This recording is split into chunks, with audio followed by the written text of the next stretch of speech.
আসসালামু আলাইকুম। আমি ডাক্তার মোহাম্মদ জাহাঙ্গীর আলম। আজকে আমি এমন এক ব্যথাজনিত রোগ নিয়ে কথা বলবো যা সাধারণত আমাদের শরীরের নড়াচড়া এবং জীবনযাত্রাকে একেবারেই কঠিন করে তোলে। আর এই সমস্যাটি হচ্ছে অ্যানকাইলোজিং স্পন্ডাইলাইটিস।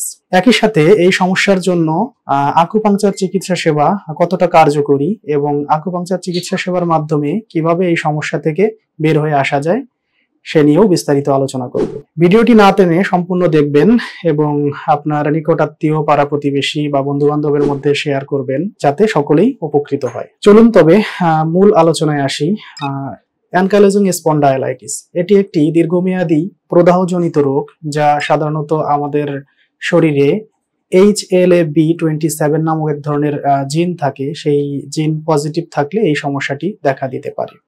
একই সাথে এটি যেহেতু একটি ইমিউন সিস্টেম বা হচ্ছে যে শরীরের প্রতিরক্ষা ব্যবস্থা সম্পর্কিত রোগ, তাই আমাদের শরীরের যখন প্রতিরক্ষা ব্যবস্থা দুর্বল হয়ে পড়ে বিভিন্ন কারণে, দীর্ঘদিন অযাচিত অ্যান্টিবায়োটিক, তারপরে বিভিন্ন ধরনের ইমিউন সাপ্রেসিভ ড্রাগস গুলো ব্যবহার করার কারণে যখন আমাদের প্রতিরক্ষা ব্যবস্থা দুর্বল হয়ে যায়, তখন সাধারণত এই ধরনের সমস্যাগুলোর সূচনাপাত বা সূত্রপাত দেখা দেয়। যেহেতু এটি একটি দীর্ঘমেয়াদী প্রদাহজনিত রোগ, একজন রোগী শুরুতেই সকালবেলা ঘুম থেকে ওঠার পর তার শরীরের মধ্যে এক ধরনের জড়তা বোধ করেন। তো এই জড়তার ফলে তার হচ্ছে যে স্বাভাবিক যে নড়াচড়া, হাঁটা চলা, কাজকর্ম এগুলো বিঘ্ন ঘটে এবং সেই সাথে তার হচ্ছে যে পিঠের যে নিচের অংশ, এই পিঠের নিচের অংশ শক্ত হয়ে যায়, ব্যথা অনুভব হয়। এই শক্ত হওয়াটা ক্রমান্বয়ে হচ্ছে যে বুক, কাঁধ এগুলোতে ছড়িয়ে পড়ে। ক্রমান্বয়ে এই সমস্যাটি মূলত রোগীর সারা শরীরেই ছড়িয়ে পড়ে এবং শরীরের অন্যান্য জয়েন্ট গুলোতেও এটাতে একটা ইফেক্ট তৈরি করে, যার ফলে মূলত মানে শরীরটি একটা পর্যায়ে অকেজো হয়ে পড়ে। মানে রোগী হচ্ছে যে স্বাভাবিক জীবন থেকে বিচ্ছিন্ন হয়ে যান। তার হচ্ছে যে বসে থাকা বা স্বাভাবিক চলাফেরা করা কোনো কিছুতেই তিনি স্বস্তি বোধ করেন না। এই সমস্যার জন্য অনেকেই প্রাথমিকভাবে ব্যথানাশক ওষুধ বা হচ্ছে যে বিভিন্ন থেরাপি, অটো ইমিউন বা ইমিউন সাপ্রেসিভ কিছু ড্রাগস ব্যবহার করে থাকেন, যার এই সমস্যাটি মূলত সাময়িক স্বস্তি বা সাময়িক উপকার পেলেও দীর্ঘমেয়াদী বা স্থায়ী কোনো সমাধান হয় না।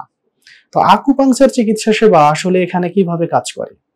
যেহেতু এটি একটি ইমিউন সিস্টেম বা প্রতিরক্ষা ব্যবস্থা সম্পর্কিত রোগ, তাই আকুপাংচার প্রথমেই এই রোগীর শরীরে নিজস্ব প্রতিরক্ষা ব্যবস্থাটাকে সে হচ্ছে অনেক বেশি কার্যকরী এবং উন্নত করে। একই সাথে প্রাকৃতিক ব্যথানাশক এন্ডোরফিন নিঃসরণ করে, যা আমাদের শরীরে নিজে নিজেই উৎপাদন হয়। তবে এই উৎপাদনের জন্য আকুপাংচার খুবই গুরুত্বপূর্ণ ভূমিকা পালন করে। জয়েন্টের ইনফ্লামেশন কমিয়ে দেয়। এই কমিয়ে দেওয়ার পেছনে আকুপাংচারের মাধ্যমে আমাদের শরীরের রক্ত চলাচল বা রক্ত প্রবাহ বেড়ে যায়। আমাদের শরীরের ছোট ইউনিট বা হচ্ছে যে একক যদি আমরা চিন্তা করি, তাহলে সেটা হবে সেল বা কোষ। আমাদের শরীরের কোষে যে মাইটোকন্ড্রিয়া রয়েছে, এই মাইটোকন্ড্রিয়া মূলত শরীরের যে পাওয়ার হাউস নামে পরিচিত, মানে হচ্ছে যে পাওয়ার স্টেশন। এই পাওয়ার স্টেশন থেকে আমাদের শরীরের যে নিজস্ব বায়োলজিক্যাল এনার্জি তৈরি হয়। তো আকুপাংচার আমাদের শরীরের নিজস্ব বায়োলজিক্যাল এনার্জি বা আকুপাংচারের ভাষায় যেটাকে চি বলা হয়, তো এই চি প্রবাহকে উন্নত করে এবং এই চি কে আরো বেশি কার্যকরীভাবে সারা শরীরে প্রবাহিত হতে সহযোগিতা করে। তো অনেক রোগীরাই আমাদের কাছে জিজ্ঞাসা করেন আকুপাংচার চিকিৎসা সেবার মাধ্যমে এই ধরনের সমস্যা বা জটিলতা থেকে আসলে স্থায়ী কোনো সমাধান পাওয়া সম্ভব কিনা।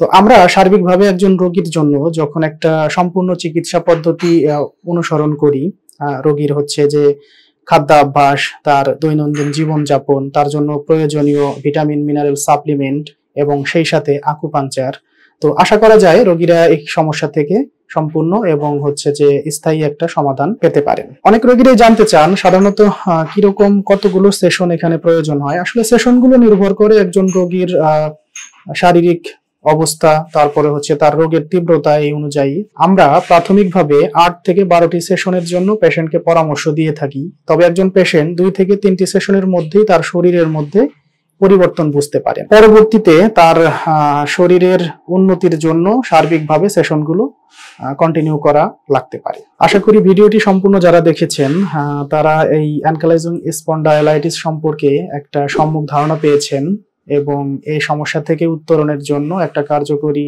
দিক নির্দেশনাও পেয়েছেন। তো আজকের মতো এই পর্যন্তই। পরবর্তী ভিডিও দেখার আমন্ত্রণ রইল। ধন্যবাদ সবাইকে।